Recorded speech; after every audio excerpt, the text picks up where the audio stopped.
We are going to learn today about the central dogma of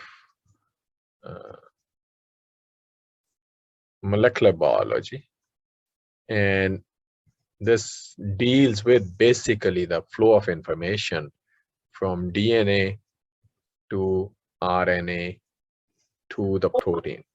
Okay, so we are going to see the process of transcription today, how DNA is decoded into an RNA molecule, and how eventually RNA is decoded and translated into a protein, and the process is called translation. Okay, so just a quick recap. What we learned yesterday was we learned that DNA is indeed the hereditary molecule. It's the genetic material which is responsible for continuity of the life. We briefly touched upon the central dogma. Today we are going to learn in detail, and we had a glimpse about, or we learned about how double helix of DNA is established due to two anti-parallel strands which comprise of sugar phosphate backbone and nitrogenous bases. And eventually we learned how DNA molecule is copied, how DNA gets replicated. So this process about DNA replication, in which we learned about leading strand, lagging strand, Okazaki fragments, the DNA replication machinery, where we learned about DNA polymerase 3, DNA polymerase 1, helicase, ligase, primase, etc., which all together ensure that we replicate one molecule of DNA into two molecules, and we looked at all this in the context of cell division yesterday. And eventually, last we looked at DNA repair, which is like during the DNA replication, which is what we call the proofreading, and then excision repair is about when there is a DNA damage, some nucleotide or nucleotides are damaged, so how DNA molecule is repaired. So this is what we learned last time, that we have two anti-parallel strands going from 5 to 3 on one side, and then 5 to 3 on the other side. We have nitrogenous bases which are stacked on one another, and we have this what we call the double helix of two strands. They go around like this. On one side we have the major groove, on the other side we have a small groove or minor groove. The two strands, when we write on the page, we write them like this on a linear format. We just represent the bases, nitrogenous bases. For example, if here it is C, on this side is G, then we have T, A, G, C. So we just take one strand from 5 to 3 and we write it like this. The opposite strand, the complementary strand, is understandably easy, so you can make double-stranded DNA by yourself if you have a sequence given to you in 5 to 3 orientation. Today we are going to learn about flow of information, the process of transcription and translation, because without this decoding of DNA, we won't be able to develop, we won't be able to see any of these tissues and organs we see here. All this is due to this strong muscles, muscular body, what we call them, sumo or wrestler. All this is due to decoding of the information hidden in the DNA, into corresponding messenger RNA and then eventually protein. So from head all the way to toe, we are all proteins. We are made up of proteins. Okay. So how this decoding takes place, how DNA is transcribed, and the process is called transcription. So decoding of DNA is called transcription. So how this DNA is transcribed into messenger RNA and eventually how messenger RNA is translated into protein, this is what we are going to learn today. Okay, this is what you saw last time. So in case of DNA, we say there are two strands of DNA, and when we talk strictly in terms of the process of transcription, when DNA is decoded into messenger RNA, the two strands of DNA are named as, one of the strand is named as sense and the other one is named as antisense strand. And remember, this sense and antisense are in the context of process of transcription. So this can be the one which is antisense here, this can be sense and this can be antisense as well. How do we know which one is sense or antisense? So the strand of the DNA which is exactly identical with the exception of uracil. So the difference between DNA and RNA, remember, is, in DNA you have deoxy ribose sugar, and here you have ribose sugar. Okay, in DNA you have A's, T's, cytosine, guanine. In RNA you have adenine, uracil, cytosine, guanine. So uracil is not present in DNA, it's very specific for RNA. Instead of T, uracil is present, so in A can pair with uracil. But remember, RNA is mostly, messenger RNA is a single-stranded structure, and you don't have double-stranded or double-stranded with the helical structure we see here in case of DNA. RNA is a messenger RNA is a single-stranded molecule, but there can be complementarities, there can be pairing, so there can be secondary structure of RNA like this, so where there are complementary nucleotides of the RNA, they can base pair with each other and make a single-stranded RNA can attain such a structure. Okay. Anyways, let's come back to the process of transcription or decoding information hidden in the DNA. Sorry. So the strand of the DNA, so in this case, CTAG, if you pay attention here, CUA, CU, so instead of T in RNA, you have uracil. And then you have the, not uracil, uracil is the amino acid, uridine. Okay, so you have guanine, cytosine. This is identical in what we call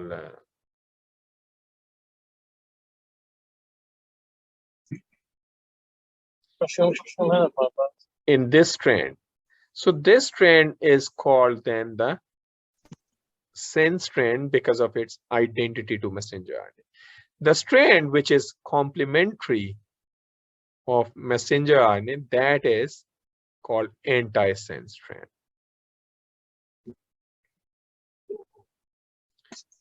Now, what decides that messenger RNA will be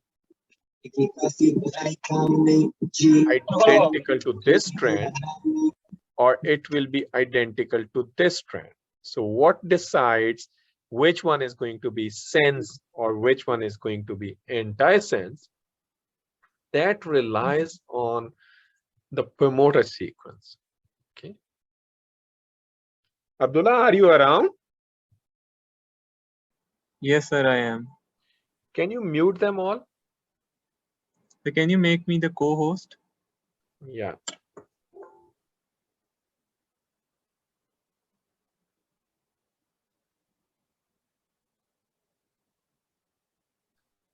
So where should I go to make you the co-host?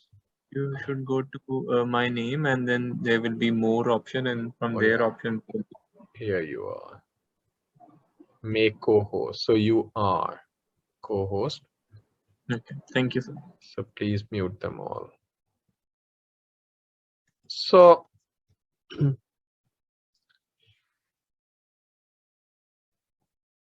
as we were talking about, so what decides that, which of the two strands can be sense or antisense? It depends on the gene model.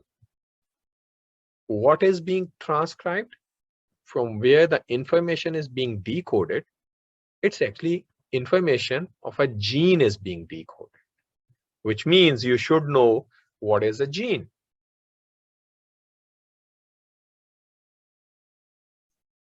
And what's the relationship of gene with the DNA? Go back and read carefully how DNA, gene, and chromosomes are linked. So I briefly explain you that within DNA sequence, so let's say this is 5' end of the DNA, this is 3'.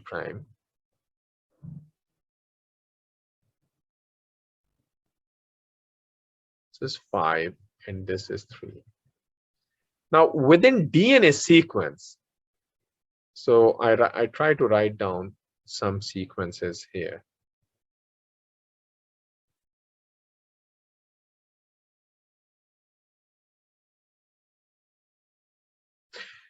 Within the sequence, there are elements. Element, whenever in molecular biology we use the word element, it means we are indicating or talking about some DNA or RNA sequence. There are sequence which acts as promoter.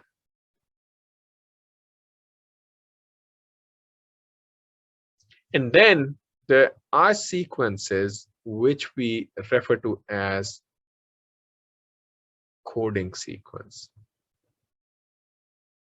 or gene body.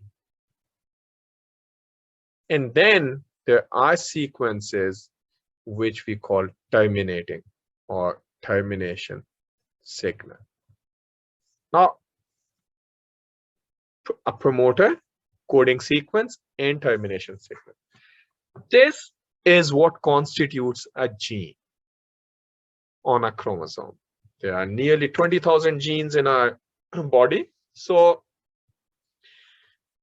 what we have to learn today is what is required to decode information hidden in the DNA into messenger RNA, because only then you will be able to translate and synthesize a protein.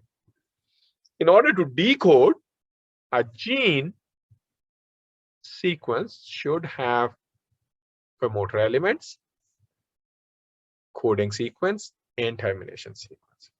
Now, what is a promoter element? Promoter element or DNA sequence which constitutes a promoter. So DNA sequence which constitutes a promoter actually is recognized by protein machinery, which we call RNA polymerase, and many different transcription factors. These are all proteins. RNA polymerase is a multi-subunit. Many proteins together bind together and make RNA polymerase. Then there are many different transcription factors which recognize and bind onto promoter element, like here. RNA polymerase, RNAP means RNA polymerase comes in. And this arrow is telling you all this transcription machinery is recognizing a promoter, binding onto promoter, and then it starts sliding through the DNA. When it moves through the DNA, it unwinds the DNA, and you can see here now complementary strand is being, so RNA polymerase keep moving, and then this blue one is the RNA molecule. Messenger RNA is being synthesized. Information hidden in the DNA is being decoded, and a complementary sequence to one of the two strands is being synthesized. Now, which one of the two strands will be sense and which will be antisense? कौन जवाब देगा? Raise your hands. Which of the two strands here in this diagram is sense and which one is going to be antisense? Raise your hands, please.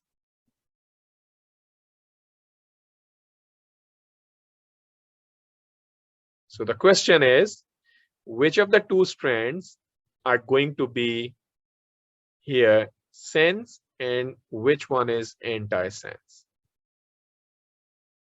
Only one hand.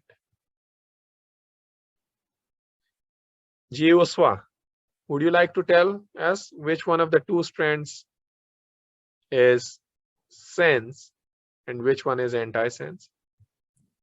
Sir, I might be wrong. जी आवाज नहीं आ रही बेटा. Can you hear me, sir? Yeah. Sir, I might be wrong, but I think the one with uracil may be the antisense strand. Which one? The one that contains uracil. No, but where is in this picture? I drew a. I encircled this. So in this one, you have to tell me. ये जो दो lines हैं 5 to 3 and 5 to 3. Okay, 5 to 3 is the sense and 3 to 5 antisense. 5 to 3 दोनों ही हैं, 3 to 5 भी दोनों हैं. I'm not sure, sir. Upper strand or bottom strand? Which one? The black one. Out of black one. So upper one is what? Is sense strand, I think so. Very good. So because sense strand is going to be identical and this blue one is complementary to this. And also what you must pay attention to is that RNA polymerase is moving in this direction.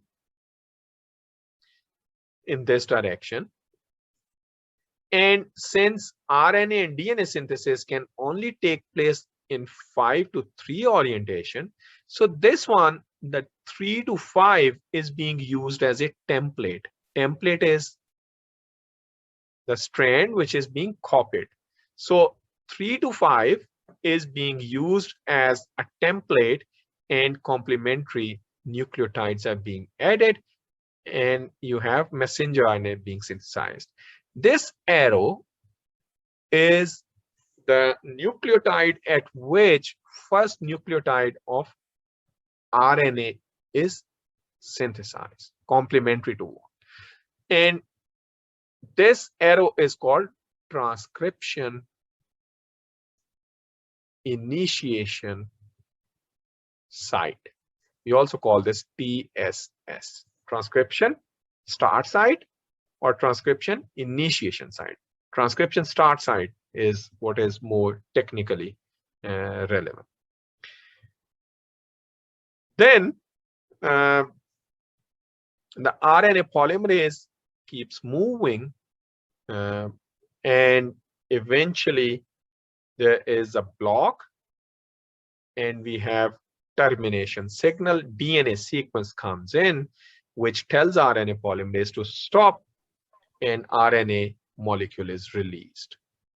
And this RNA molecule in case of eukaryotes undergoes further processing because in case of eukaryotes the DNA sequence contains regions, specific regions, which we know as DNA sequence of intron and exons. Exons are all the coding sequence which encode some specific information, some hidden code. Intron does not encode or does not contain a code for protein. So once you decode DNA, so antisense strand is transcribed into a messenger RNA. It contains both introns and exons, and RNA processing machinery, what we call RNA splicing machinery. What it does, it is going to remove, for example, from here to here, here to here, here to here. These are introns which do not encode any protein coding information or amino acid encoding information. All the other are exons, exon, exon, exon, and a mature messenger RNA. All the exons are exon 1, exon 2, exon 3, exon 4. They are joined together and exported to cytoplasm. Okay. So what is required? You require promoter sequences, you require coding sequence, you require termination sequence, and it's the promoter sequence which decides which of the two strands are going to be sense or antisense.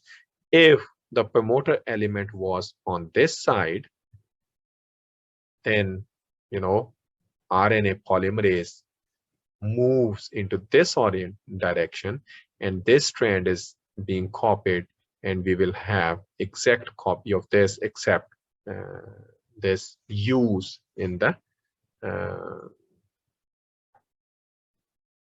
except this U in the RNA molecule. So this messenger RNA, as I told you, in eukaryotes only, it undergoes RNA splicing. In prokaryotes, which are bacteria, we don't have introns. Prokaryotes are coding sequences, totally straightforward coding sequence without any interruption of introns. This messenger RNA contains a hidden code, and this code, which we have received after transcription of DNA, is actually in the form of triplet. We call this a codon. Okay, AUC and so on. CUA encodes an amino acid, which is leucine. GGC encodes an amino acid, which is glycine. CUG encodes an amino acid, which is leucine, and so on. And we will, in the second part of this lecture, we'll talk about how this code is cracked, and eventually through translation we get a protein.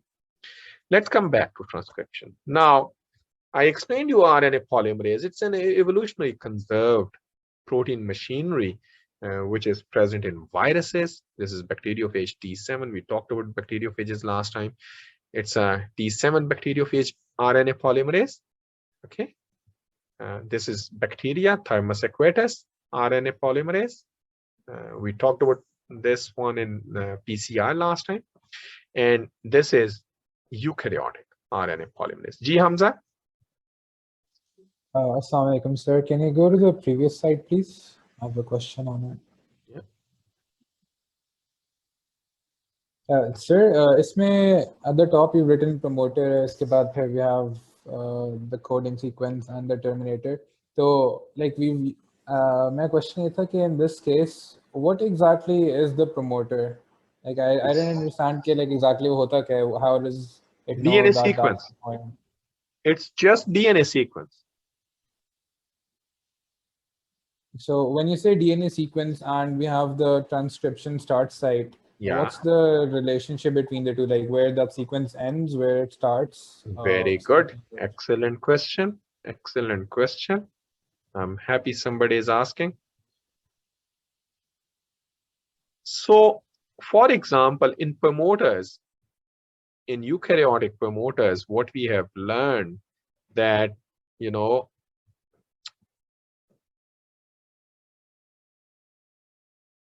the eukaryotic promoters look like this. So transcription start site, let's say this is +1. +1 because this is the place from where transcription will kick off. First nucleotide of messenger RNA will be decoded here. Anything upstream of +1 is called -1, -2, -3, -4. Ye nucleotide sequences. Okay. So in more or less every promoter, with the exception of few, what we have found that RNA pol 2 Jin promoters पे जिन पे bind करता है, उनके -10 to -17 sequences are, we call them Tata box, TATA box. Then there are elements -35 पे, वो be GC or something like a consensus sequence, which is conserved in promoters. And these sequences are actually recognized by what I told you here.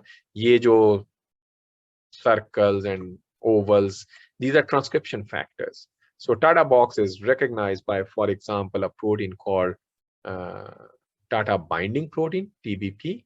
Then there's a transcription factor TF2D.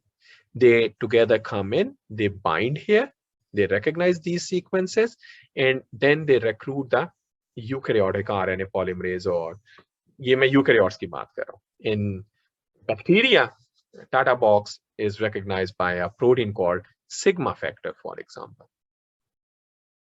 And then sigma factor recruits the sigma factor is going to recruit bacterial polymerase on the promoter. So is it clear what promoter is? Yes, sir. Thank you. Okay, now after promoter, transcription start sites and then translation start sites are also known या consensus. And then you must be wondering कि मैंने जो अभी आपको कहा है कि exon or intron splice or introns are spliced out, there is very, very specific sequence in the DNA. Scanning through the DNA sequence, you can identify and you can say this is intron sequence. This is conserved in evolution, these exon intron bonds. Clear?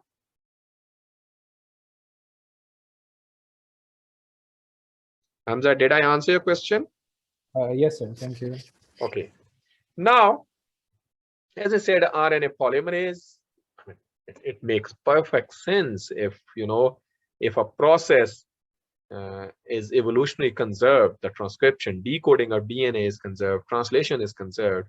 Indeed, it's easy to understand that the protein machineries will also be evolutionarily conserved, the ones which are going to execute this process. So I told you already, so depending upon where the promoter is, if the promoter was on this side, RNA polymerase is going to move into this direction, and 3 to 5 strand, this one is going to act as template, because RNA synthesis is only possible, or DNA synthesis 5 to 3 orientation. Okay? If had the promoter been on this side, let's say, and transcription starts somewhere here, then the strand which we are considering presently sense, it would have been the antisense, and this will be the sense strand. Okay, clear? So it depends on the promoter sequence, orientation of the promoter. Now, what is required for transcription? We just said, you know, we are going to decode and synthesize RNA molecule. So what RNA molecule is made up of?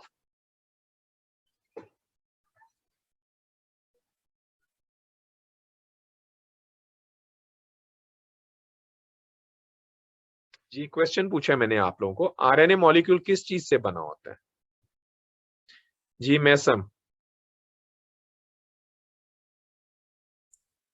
Sir, ribose sugars. Ribose sugar. Sugar is just one component of the nucleic acid. So along with a base and phosphate something thermonuclear. So what we will call this so nucleotide को जो RNA में होंगे उन्हें क्या कहेंगे हम? Sir nucleotides ही रहेंगे। RNA synthesis and DNA synthesis के लिए क्या हम कहेंगे कि वी नीड न्यूक्लियोटाइड्स, और we have to be more specific? I'm not sure, sir. I'm asking if you are going to synthesize a DNA molecule or an RNA molecule. The prerequisite is you need nucleotides. Clear? Abundant amount of supply of nucleotides. But by saying we need nucleotides, are we technically right? We have to be more specific. What kind of nucleotides we need for RNA? What kind of nucleotides for DNA? Gee, there are 3 hands. Who has raised hands?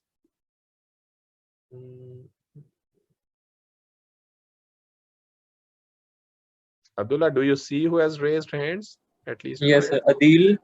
Adil, Zishan, and Uspa, and Basit. Ji Adil. Sir, we will say ribonucleotide. Very good. We will say ribonucleotide because to synthesize an RNA, we need ribose sugar. It means we cannot just say we need nucleotides. We need ribonucleotides. And if we need DNA, we need deoxyribonucleotides. So technically, you will write like this: DNTPs, deoxyribose nucleotide triphosphates, or RNTPs, ribonucleotide triphosphates. जी किसने और हाथ खड़ा किया हुआ था? We had उस्फा, आपने हाथ खड़ा किया हुआ था. What would you like to say? या अब्दुल बासित ने भी? मुझे वही it was same से जो बता दिया already. जी Abdul Basit, what you wanted to say?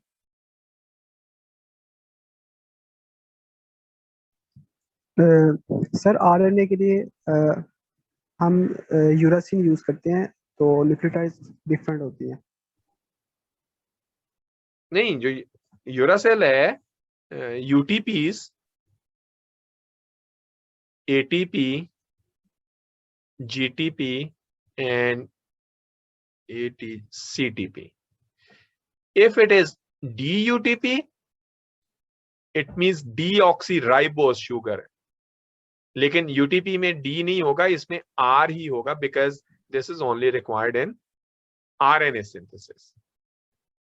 Between DNA and RNA, the only difference is you have DATP, deoxyribose adenine triphosphate, DGTP, DCTP, and D-thymine triphosphate. RNA के लिए आपको ये वाले ribo uracil triphosphate, ribose ATP, ribose GTP and ribose CTP चाहिए. Clear? Yes, sir. The only difference I told you yesterday कि जो DNA जो pentose sugar है, deoxyribose sugar and ribose sugar, आपको इसका डीऑक्सी से पता चल जाना चाहिए कि क्या डिफरेंस है. कल मैंने एक्सप्लेन किया था IPT. तो दोनों पेंटोस शुगर्स हैं, but in one case it's deoxy, in other it's not deoxy. ये दोनों शुगर जाके देखिएगा. अच्छा, ट्रांसक्रिप्शन का प्रोसेस में हमें क्या चीजें चाहिए? हमें राइबोस, so RNTPs चाहिए. We need RNA polymerase. We need indeed DNA template. But in case of transcription, remember, we don't need a primer. In case of replication, we required primer. Remember, yesterday we talked about primase, which comes in and it adds a short RNA molecule. But in case of transcription, RNA polymerase, it does not require a primer. it can synthesize de novo. So it can start adding the first nucleotide, then second, then third, and keep synthesizing the RNA molecule. But it does require an abundant supply of nucleotides, which can be, through phosphodiester bond, it can couple, and chain elongation takes place like this. Now, the process of transcription is divided into three stages or three steps. First is, of course, transcription initiation. Transcription initiation involves the RNA polymerase and transcription factors. All of them, they come and recognize the promoter element, like this one. It's nicely shown here. And the transcription machinery or transcription complex of proteins gets assembled at the promoter sequence. This step is called transcription initiation. And initiation involves movement of RNA polymerase, just tiny movement of RNA polymerase, just few nucleotides. Okay. Then becomes the elongation, when transcription machinery, which is transcription factors plus RNA polymerase, etc., when they have recognized the promoter elements, then comes the step when there is green signal is given and RNA polymerase start sliding through the double-stranded DNA molecule. Ahead of RNA polymerase, the DNA molecule is unwound. It is made single-stranded. You can see this is now transcription bubble through which RNA polymerase is moving.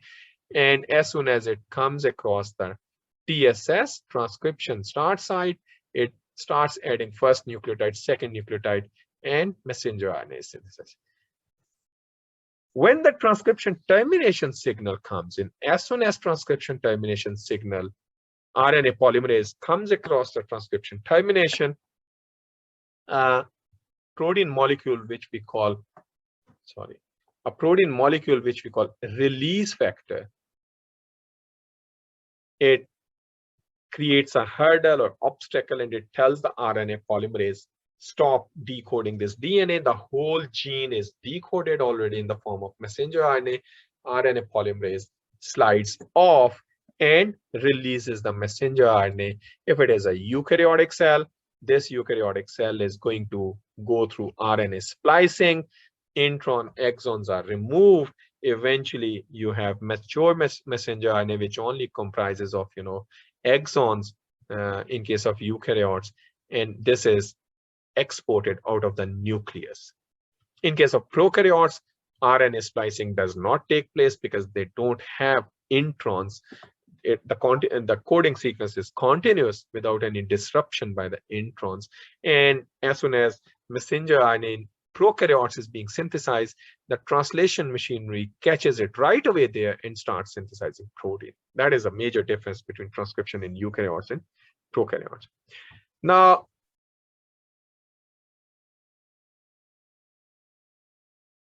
hold on.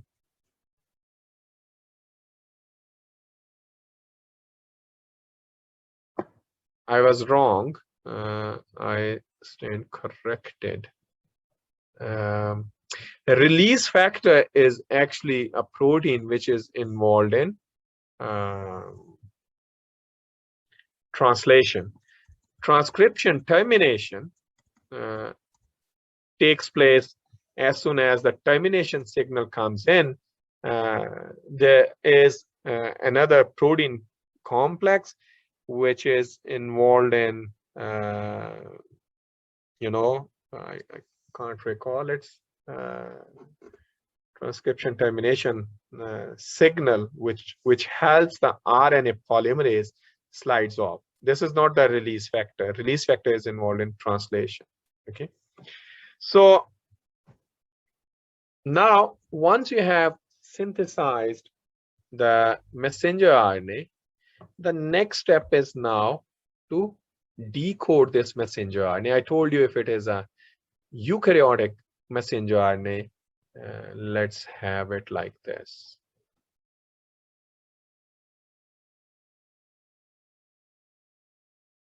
This is nucleus, this one, this is cytoplasm. Within the nucleus in eukaryotes, you have all the genetic material, chromosomes, whatever, and gene is actually one tiny segment on the chromosome here or here, whatever. Let's say you transcribe this gene,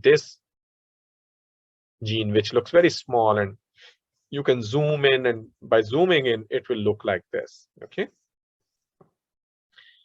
Its messenger RNA is synthesized, okay? This messenger RNA undergoes splicing, and eventually, after introns are removed, this messenger RNA is exported into cytoplasm through specialized proteins which are involved in exporting of mRNA into cytoplasm. In cytoplasm now, this messenger RNA needs to be decoded and protein synthesis takes place.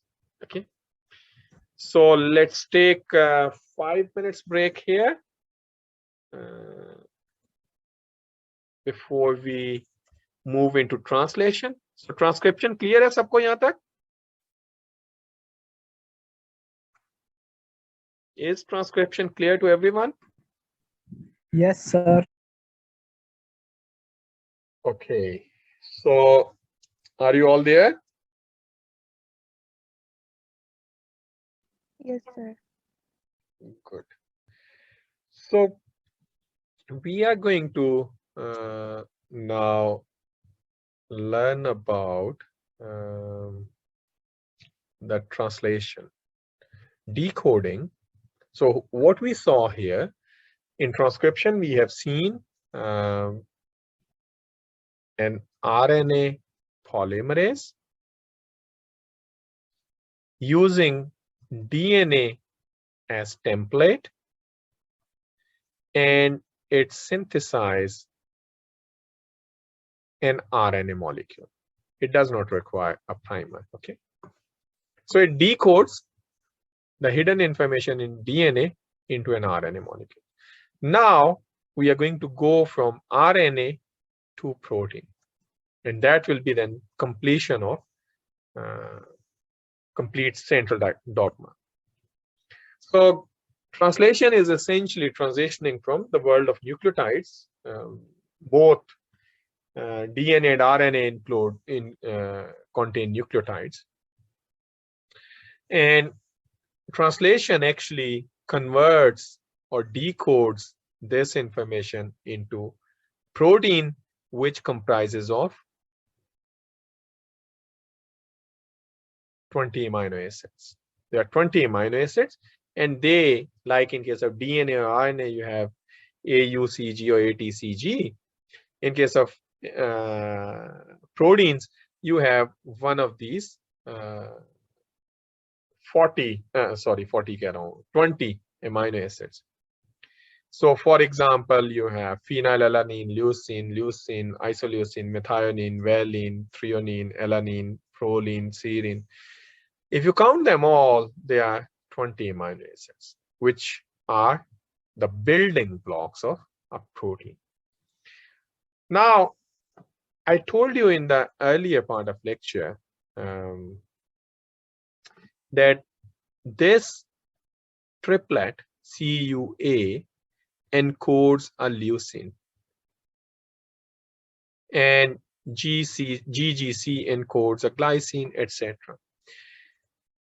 This table tells you when you are going to decode messenger RNA, how the code is read and what is the actual code in messenger RNA. So for example, if you have in messenger RNA a sequence U, and U, this is going to encode a phenylalanine. If you have a U, and C, this is also going to encode a phenylalanine. If you have U, and A, this is going to encode a leucine. If you have U, and G, this is also going to encode a leucine. If you have C, U, U, C, U, C, C, U, A, C, U, G, all 4 codons are going to encode leucine. And this way you can see all 20 amino acids are encoded by different sets of codons. Now this code is what we call, this degeneracy. This code is degenerate. More than one codon can encode same amino acid. Look. The first 2, C, U, C, U, C, U, they seem to be extremely important, but third one can be anything. A, U, A, U, A, U, U, C, A, it will encode isoleucine. And this is how the 20 amino acids are encoded. For example, we have here,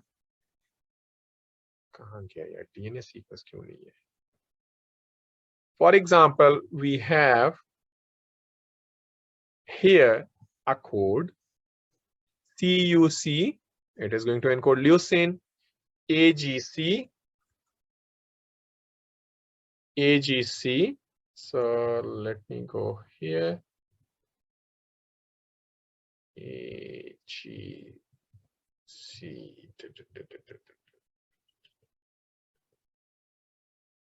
Yeah. AGC is going to encode a serine. Okay.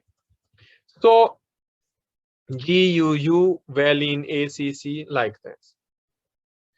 But what you should know that when you have a messenger RNA, which is decoded from DNA, this messenger RNA has an open reading frame.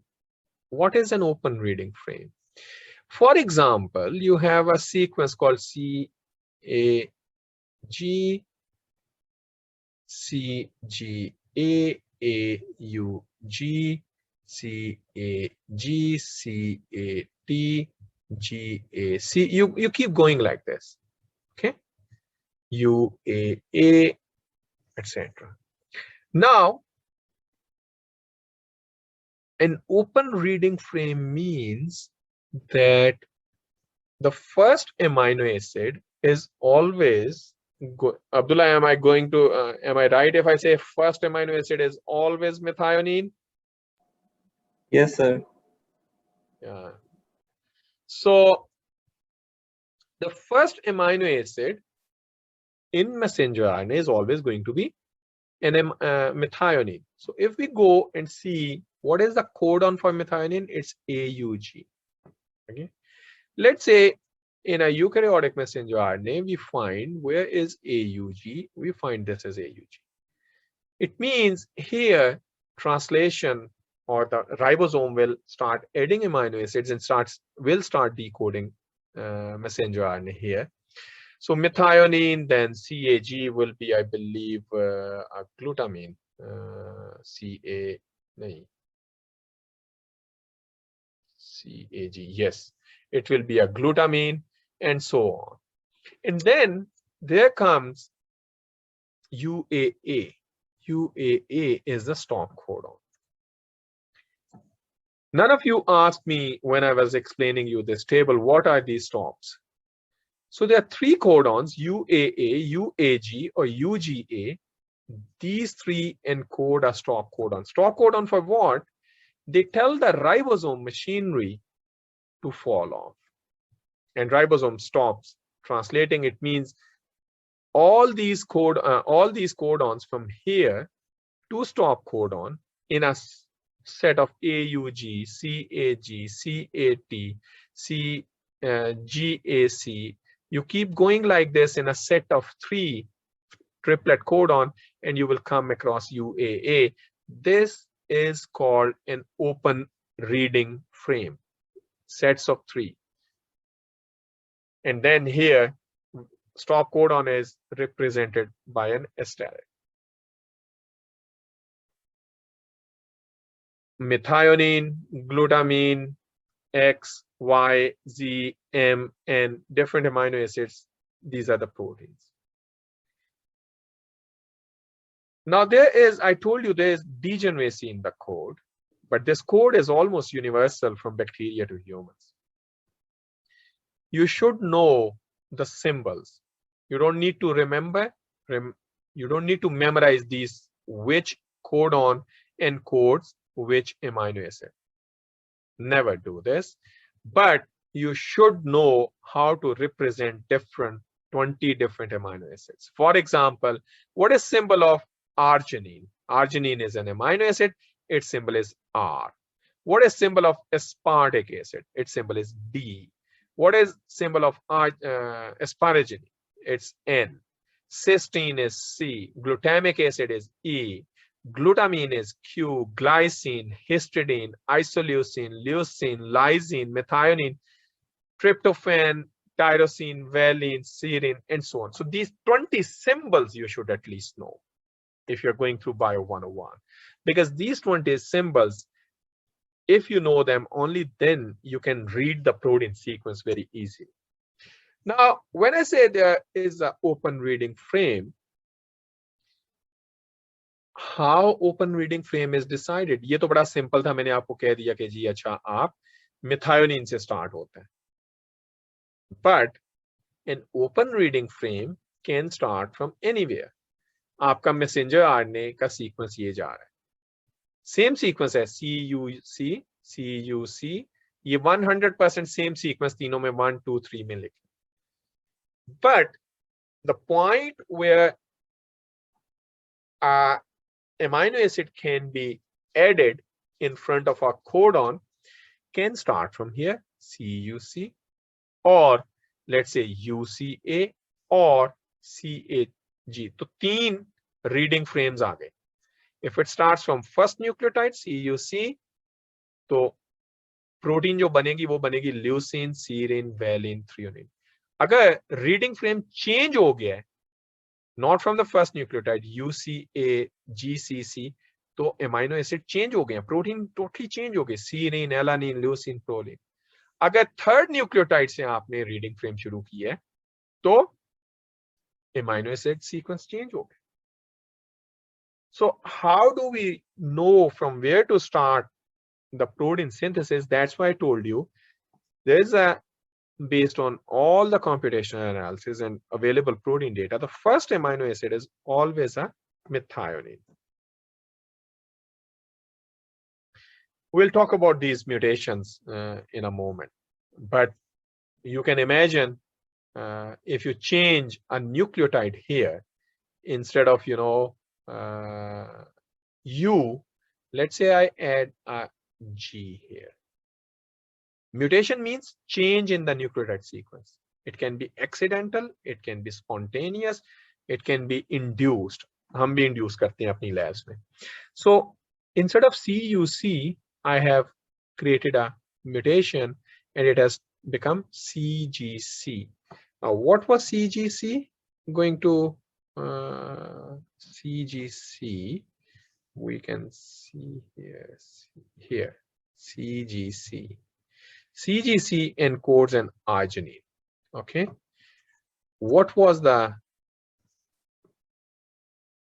normal one? In normal organism, it should be a leucine. But due to a mutation, change in the nucleotide, now it is going to encode an arginine. But let's say, and we call this when single nucleotide is changed, it's called point mutation. And it can be deleterious as well, because change in amino acid may change the function of the protein. And so we'll talk about these mutations, silent, nonsense, and missense, etc. in a moment. But let's first focus on open reading frame and translation. So in a messenger RNA, there can be 3 open reading frames here, for example. But if you have a DNA sequence, which is double-stranded DNA molecule, like this. Let's say this is sense strand, this is antisense strand. तो इसमें 3 reading frame तो इस and पे आ गए, like due to this explanation I gave. And if the gene is being transcribed in this direction, this one becomes sense and this one antisense, तो 3 reading frame इस तरफ भी आ गए. तो डीएनए में जब हम इवेलुएट कर रहे होते हैं, उसका बायोइन्फॉर्मेटिक एनालिसिस कर रहे होते हैं, तो हम लोगों के पास at a given time 6 possibilities होती हैं, 6 पॉसिबल ओपन रीडिंग फ्रेम्स होते हैं. Now let's come back to the translation and the open reading frames. I told you that first amino acid is always, first amino acid I'm saying is always a methionine. But, and we also saw there's only a single codon. All the rest of the amino acids, they are encoded by more than 1 codons. But methionine is only encoded by a single codon. This is something very interesting I learned in last semester while teaching 101, that, you know, there can be other codons as well. In eukaryotes, you have always AUG. But in case of prokaryotes, you may have other codons as well. But the first amino acid will always be a methionine. This is a very strong message or finding which hints towards evolutionary conservation of the process of transcription translation, or simply the code of life. Okay, so now if we just saw the open reading frames here, this slide again highlights the 3 possible reading frames. For example, this one is AUG, AAA, GC. So you have methionine. If we start from here, this is the messenger RNA: methionine, lysine, alanine, isoleucine, phenylalanine. No, phenylalanine. Yeah, I believe F is phenylalanine. I'm not in right state of mind today. F is, yeah, phenylalanine. Okay, valine, lysine, etc., tryptophan, arginine, etc. And then comes the stop codon. Ribosome will follow. If the reading frame changes, now change in reading frame, if you start from second codon, you have hit a stop codon right away. So this messenger RNA cannot, you know, be translated, although messenger RNA is there, but you see multiple stop codons are coming in. This messenger RNA will not be translated, will be degraded eventually, because this is considered as harmful in the system. Similarly, if you say, I start translation from the third codon, not the first 2, third reading frame, you can see the amino acid sequence, protein altogether change ho gayi aapki. So an intact start codon and an intact stop codon, an intervening triplet code, this is called one open reading frame. Now, none of you are asking me question. Ji Hamza. Sir, मैंने पूछना था कि why do we always have groups of 3? Like, what makes that number special? Good question. Because nature, the one who has written a code, this is his password. जैसे आपका अपना computer का password होता है, ये लाइफ का password है. And the beauty is, it's hidden in this table. We have 64 combinations, 3 letters. So आपके पास 4 है ना, A, T, C, G, या A, T, G, C, किसी भी कॉम्बिनेशन में आप लिख सकते हो A, G, C, A. Imagine it could have been a 4-letter code. Clear? Yes, sir. If you have a 3-letter code or a 4-letter code, anything is possible. With 3 letters, you have 64 combinations. Probabilities है ना कि यहाँ पे A की जगह C आ सकता था, ठीक है? Out of these 64 combinations, 61 are encoding one or the other amino acid because you have only 20 amino acids to be encoded. You don't need a huge diversity of codons.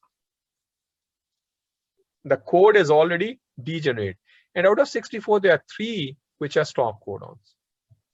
So 61 codons are more than enough to encode, like for example, look, these 4 codons, they are encoding threonine. Had it been a 4-letter code, you can calculate the कि वो energy cost ही है ना.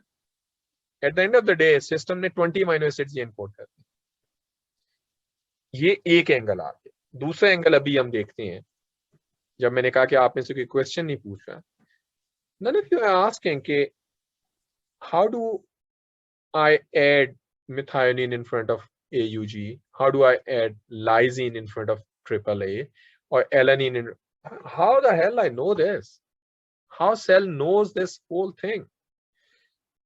Whenever I teach biology and this particular process or any other process, you know, I can't help appreciating the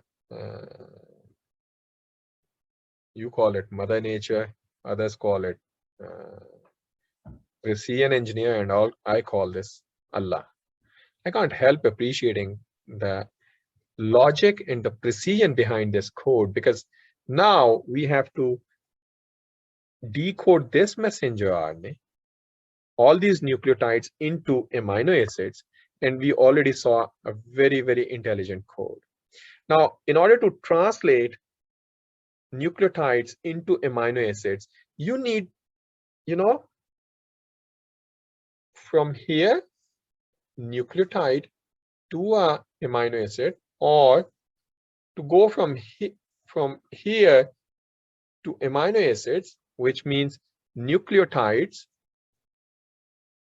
to amino acids, you need someone who recognize the code, who read the code, and who can bridge between nucleotides and amino acids and eventually create peptide bond between 2 neighboring amino acids, ताकि एक intact protein बने. So that molecule is called tRNA, transfer RNA. Okay, transfer RNA is a RNA molecule. It's a non-coding RNA. Remember, we are talking about messenger RNA. Messenger RNA is which carries the message decoded from DNA so that it can be decoded into protein. But this messenger RNA needs another kind of RNA, which is non-coding. There are zillions of non-coding RNAs in our cells, and they fall in different categories like tRNAs, ribosomal RNA, we will soon see in next few slides. You will have siRNAs, microRNAs, but for your level, at freshman level, you should know this non-coding RNA, which does not encode any protein. This comes in a clover leaf shaped structure. It looks like this. It has, you know, complementarity, and it makes such a structure. This is a 3-dimensional representation of the tRNA. Now, on the one end, the nucleotide sequences in the tRNA on one end on this particular position, this is the anticodon. Anticodon, which is complementary, which is going to recognize a specific codon, AUG. So the anticodon for this will be what is complementary to G, C, T, sorry, CAT, CAT. And on the other side, which is a bit away from the anticodon side, we have amino acid binding site. We have nucleotides, ACC, for example. This is going to bind corresponding, so corresponding amino acid for AUG anticodon is a methionine, for example. Where methionine is attached onto tRNA, we call this amino acid attachment site. You can imagine you have within a cell, you have millions of protein molecules being synthesized at a moment, at a given time. Same messenger RNA is translated repeatedly, one after another. So one translation machinery is here. This is the length of the messenger RNA. You know, one translation machinery is close to translation, the others are in the middle. So repeatedly, there are many translation apparatuses comprising of ribosome in more. Imagine how many tRNA molecules must be present in the cell just to provide methionine. And imagine 20 different amino acids. So when a tRNA, when we are thinking of process of translation in tRNA, we have to see that this tRNA, how it attaches methionine or lysine or tryptophan or phenylalanine. There is another protein which is called tRNA synthase enzyme. It's an enzyme. It utilizes ATP and then it charges a specific amino acid. Okay, this enzyme, which is the tRNA synthase, it activates a specific amino acid. This is a specific amino acid. It can be methionine, whatever. Okay, it activates it utilizing the ATP, and then you have now AMP activated amino acid. This tRNA synthase, then a specific tRNA comes and binds on this particular site, which is said tRNA site, and amino acid attachment site, which I showed you here. This gets this activated amino acid, which could be a methionine here. Okay. So tRNA synthase enzymes, they couple or conjugate activated amino acid, which they, for example, here if we had methionine, the anticodon of methionine will be on this side of tRNA, and it is then released as a charged tRNA. Why we need charged tRNA? Because we are learning about translation, process of translation. What happens when messenger RNA in eukaryotes, for example, when it comes in cytoplasm, when it's exported to cytoplasm, it's immediately recognized by protein machinery called ribosomes. Ribosome also contain a non-coding RNA, which is called ribosomal RNA. Ribosomal RNA is part of the ribosome machinery, and It's one of the structural components of ribosome complex.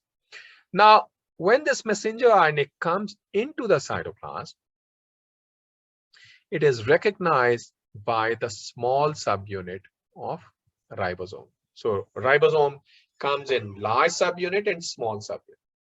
So small subunit attaches, it recognizes here it is.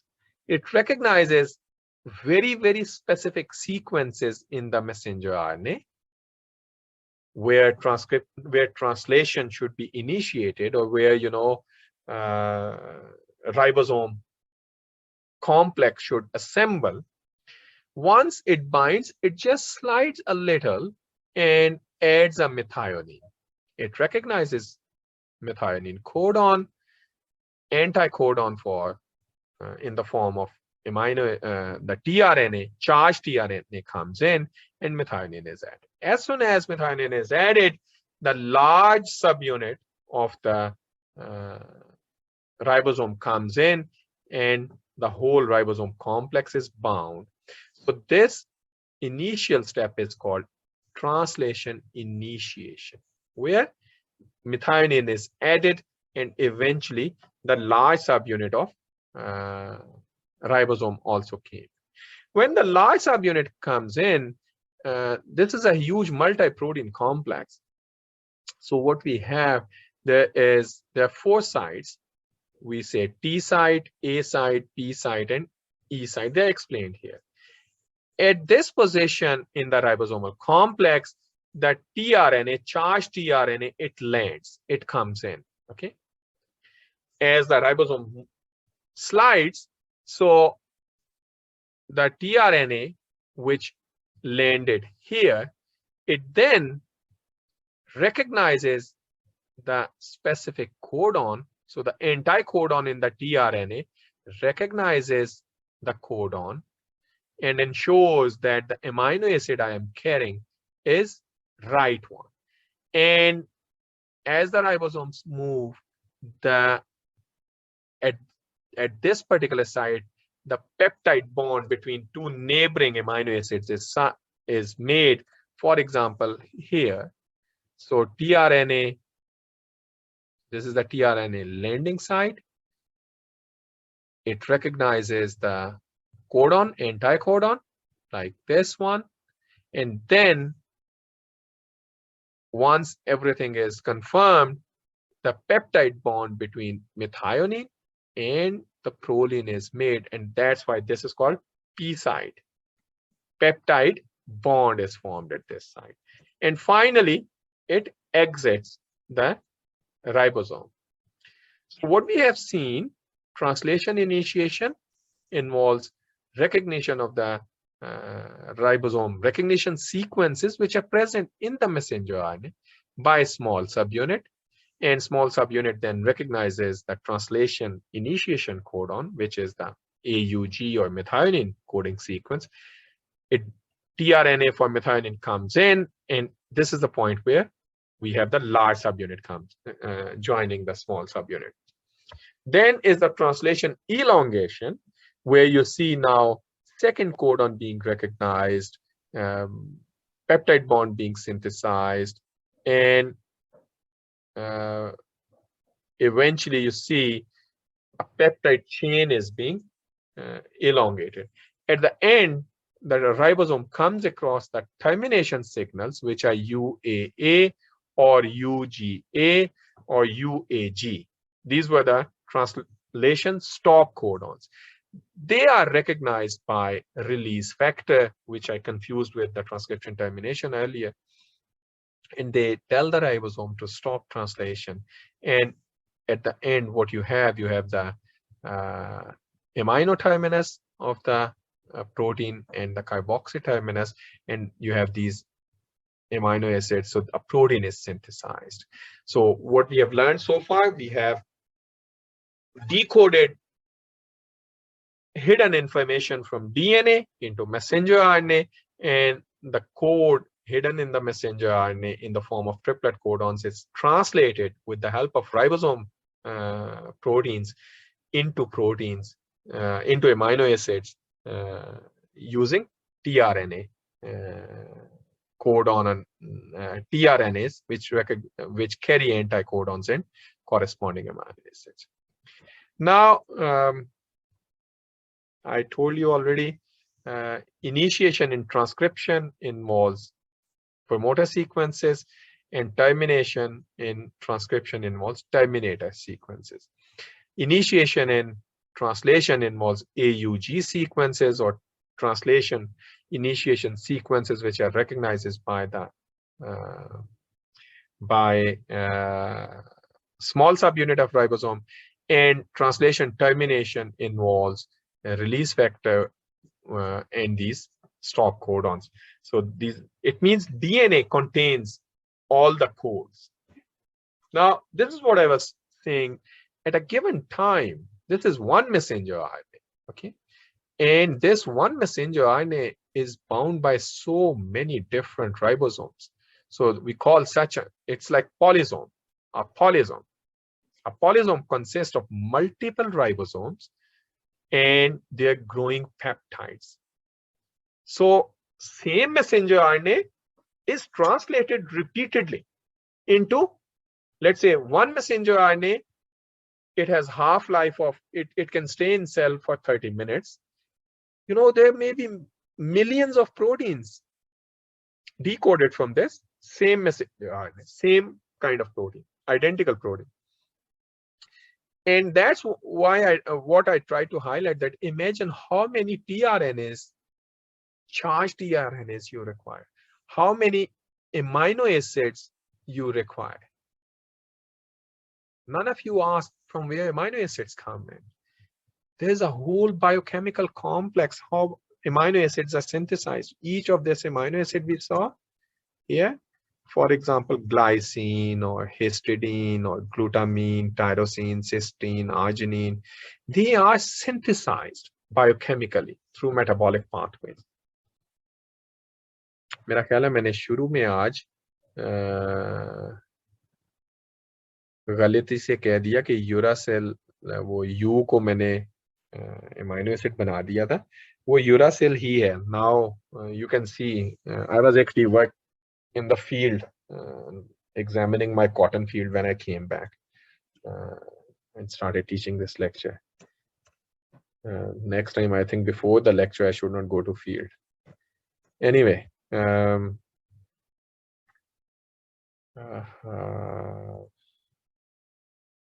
okay, translation elongation, translation termination.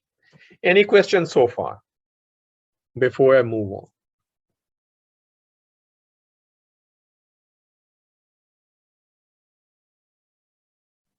Sir, the amino acids that are synthesized through metabolic activity. Yeah. So, do they come from the proteins that we take up, like, or that we consume, basically? Very good question. So, amino acid biosynthetic pathway requires energy and metabolites definitely जो आप खाना खाते हो, लेकिन वो proteins जो आप खाते हो उसके अमाइनो एसिड ये इसमें नहीं लग रहे जो आपकी प्रोटीन सिंथेसिस. ये तो आपके amino acids are synthesized from de novo. वो जो आप प्रोटीन्स खाते हो वो तो स्टमक में जाते साथ उन गरीबों का तिया पंचा हो जाता. ठीक है. अच्छा,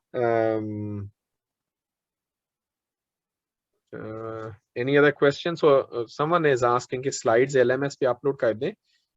Already you have all these slides on the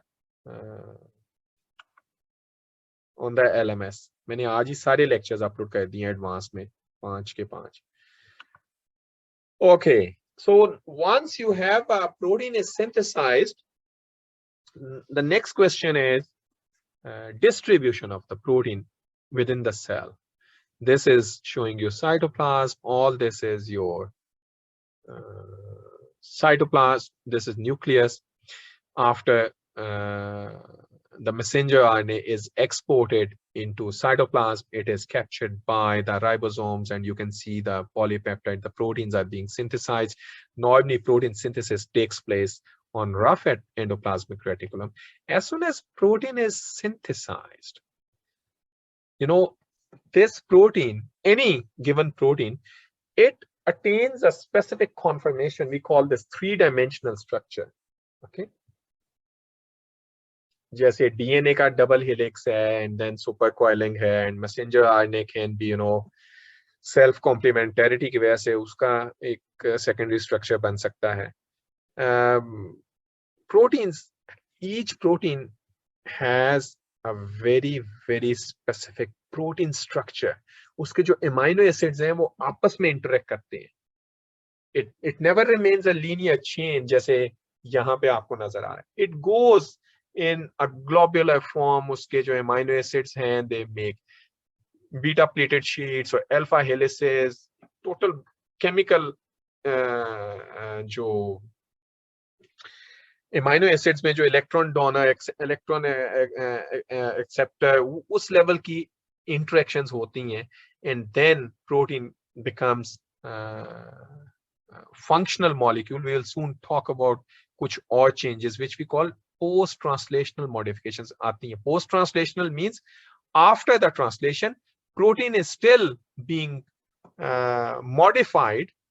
इसके amino acids को modify किया जाता है, and then finally it is directed to its destination. It can go back to nucleus. It can perform some function in the nucleus. It may go to mitochondria.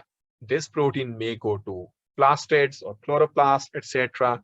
This protein may have a function at plasma membrane. It can be a cell cycle receptor. So when a protein is synthesized, each protein has a dedicated function, which is defined through the amino acids जो इसमें है. And the amino acid, just like DNA sequence, amino acid sequence can also serve as a code. Okay. These are the post-translational modifications I told you. जब protein बन जाती है, उसकी 3D conformation में आ जाती है.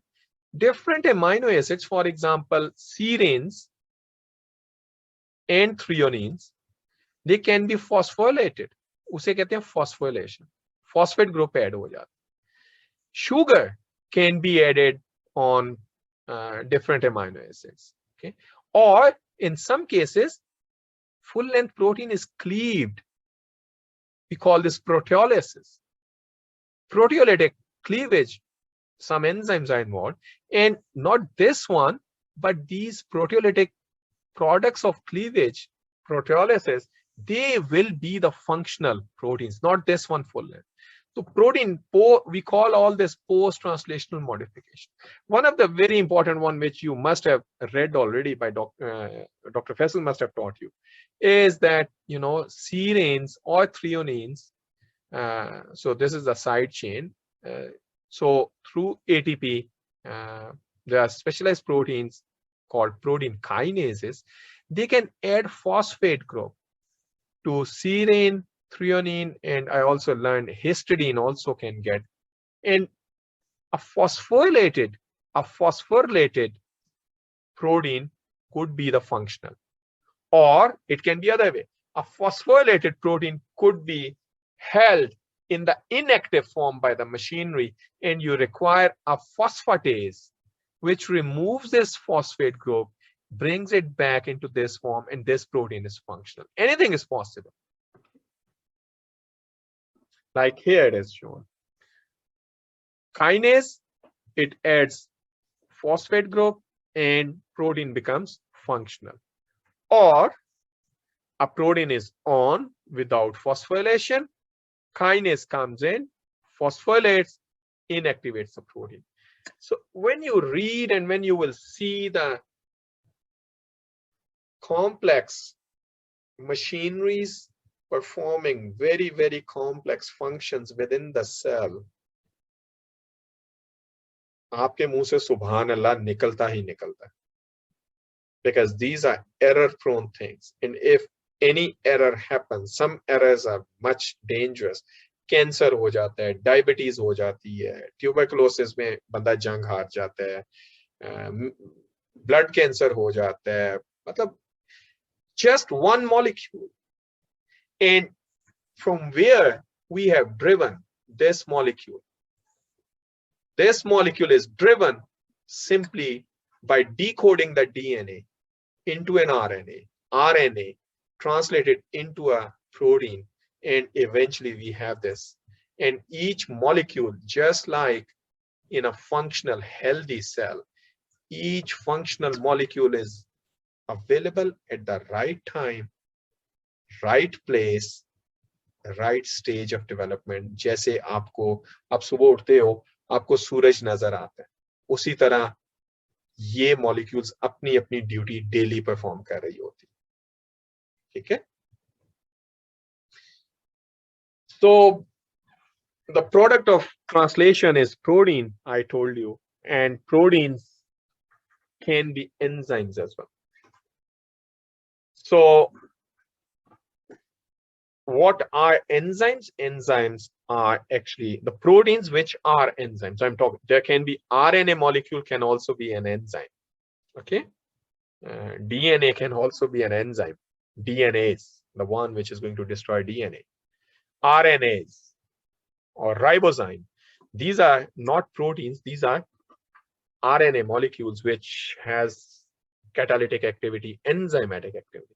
But enzymes in the context of proteins, so many proteins in our cell, remember, not every protein is an enzyme, but there can be many proteins which can be enzymes. And enzymes are the ones which keep us, they're very intelligent molecules, very intelligent protein molecules, which catalyze enzymatic reactions. For example, ATP synthesis, substrate breakdown. आप खाना खाते हैं, जैसे अभी एक बच्चे ने पूछा कि जी वो जो हम खाते हैं वो अमीनो एसिड होते हैं हमारे बॉडी में या, so whenever we eat something, you know, that goes through metabolic pathway, and you know, proteins are to be degraded, carbohydrates are to be separated, lipids are to be assimilated or separated in the, आपने जो खाना खाया उसमें lipids भी हैं, carbohydrates भी हैं, sugars भी हैं. So all these reactions are performed by the enzymes. Enzymes, they recognize the protein molecules which act as enzymes. They have substrate. The enzymes, they bind to their substrate, and then they can, you know, make more complex products from these substrates, or break them down into more simplest products. So for example, here you have substrate, enzyme complex together. Enzyme has cleaved. Now enzyme is again intact. Enzymes are recycled. It will be recycled into the system, used again and again, and substrate is metabolized or broken down into products. So these are the biocatalysts. They can enhance the rate of reaction. They may be, as I said, enzyme can be protein, it can be an RNA. They can speed up the reaction by reducing the activation energy. They can utilize the ATP as well. They are made up of one or more protein or RNA molecules, and enzymes, they do have an active site. Active site means agar ye protein hai which is going to act an enzyme, amino acids here in this region could be the active site. Baki bhi amino acids are very important, but this is the active site where substrate is going to bind, okay, and the rest of the enzymatic reactions are going to be performed, uski catalysis, etc.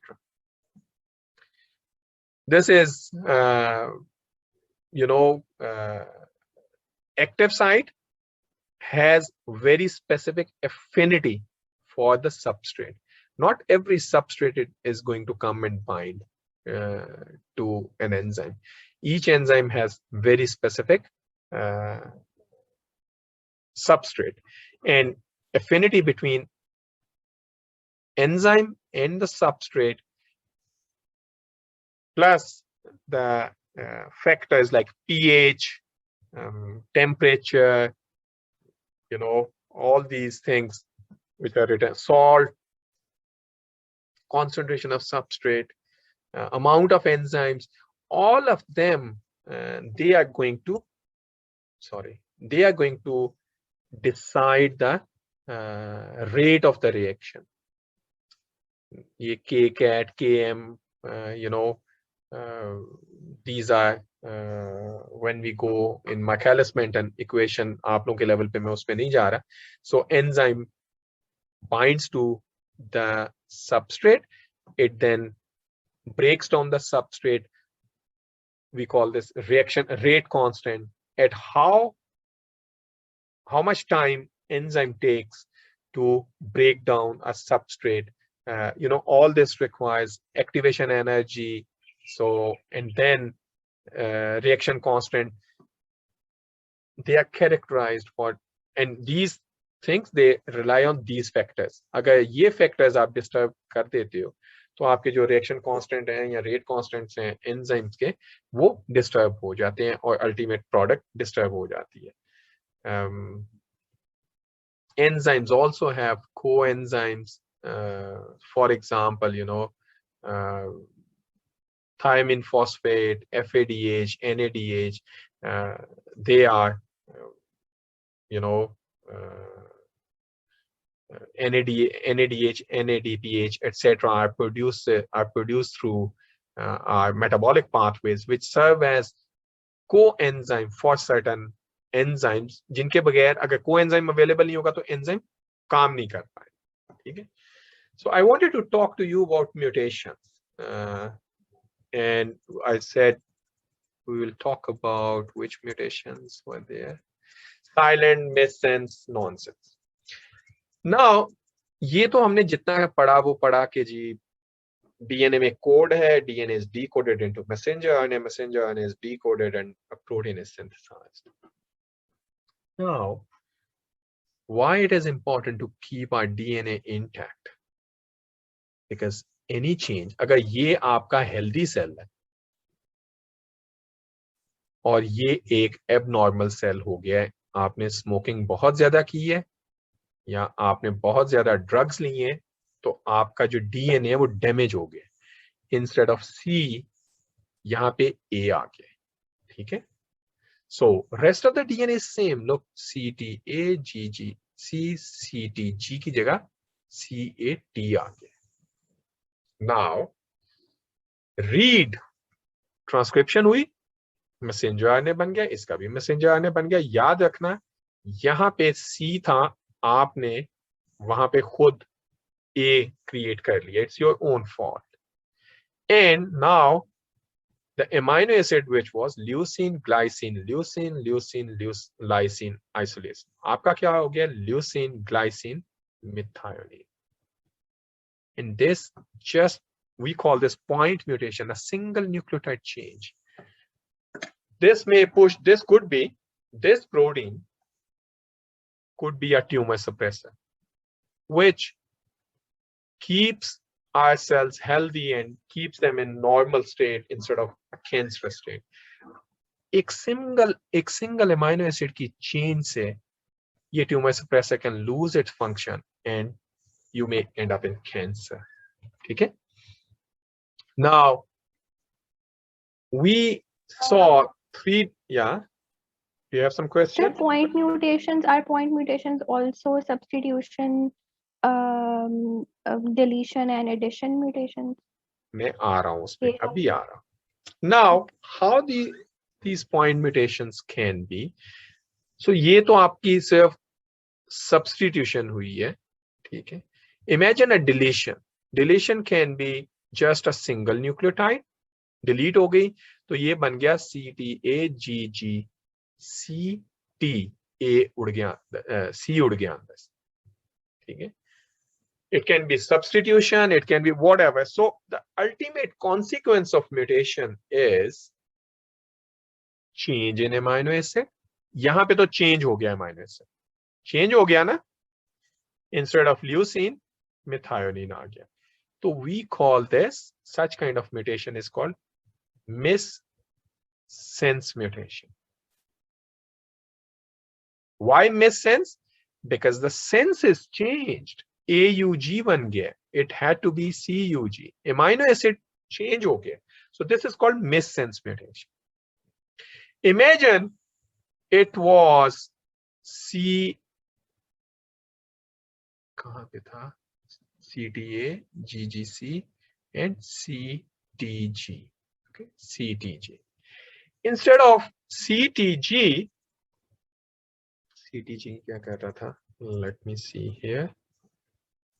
CG,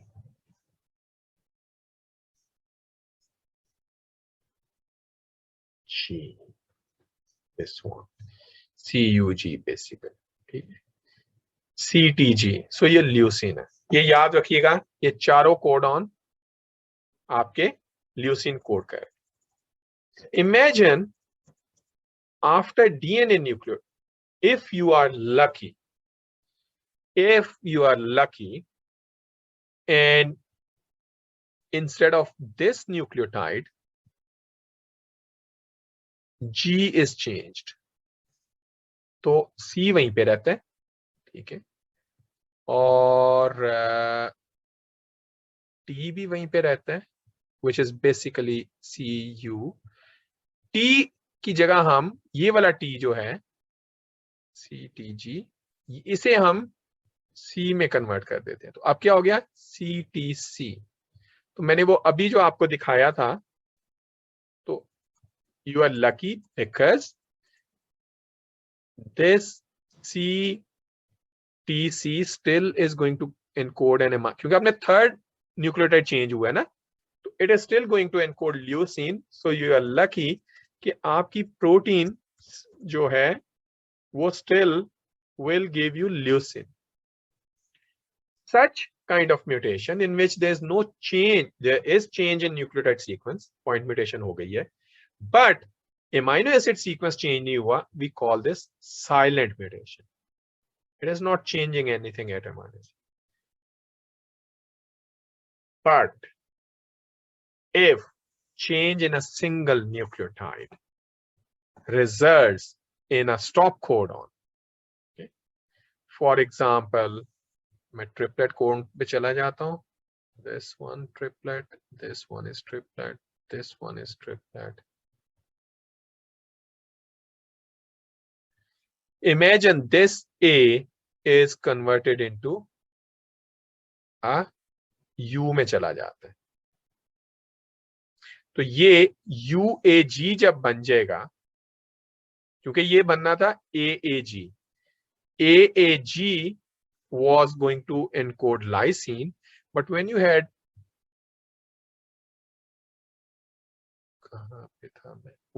this A converted into U, तो ये UAG अगर बनता है तो ये stop codon बन गया. अब premature stop codon, because stop codon की एक fixed position है, you all have learned stop codon की एक fixed position है, उससे आगे पीछे नहीं हो सकता. A premature stop codon due to a point mutation is called a nonsense mutation. Protein ही नहीं बनेगी. So this is all about the central dogma. On this picture now you see, RNA molecule, the tRNAs. From DNA we went to RNA, and from RNA we went to protein. And what we have learned that why it is important to keep the sequence of DNA intact, because DNA sequence contains code for a specific protein, and any change in DNA sequence, if we are not lucky, may result in change in amino acids, and change in amino acids means less functional or hyperactive or more functional protein, which may be dangerous for a healthy cell. Any questions, please?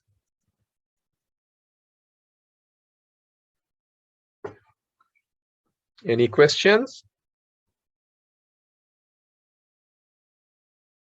No, sir.